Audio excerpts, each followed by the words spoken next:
Kita ninyo na patong-patong ang kaso ko. Sa totoo lang, ang balita ko may warrant daw ako pag...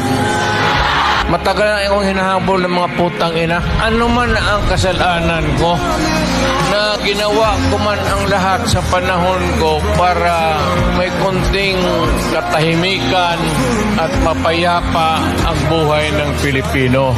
Assuming na totoo, bakit ko ginawa yan? Para sa sarili ko? Para sa pamilya ko?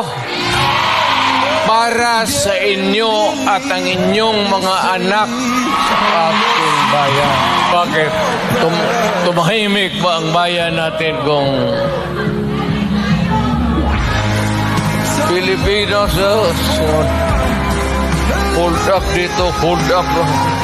Tayo mga ayaw ng gulo, nagpipilitan tayo to confront evil because nandyan sa harap natin.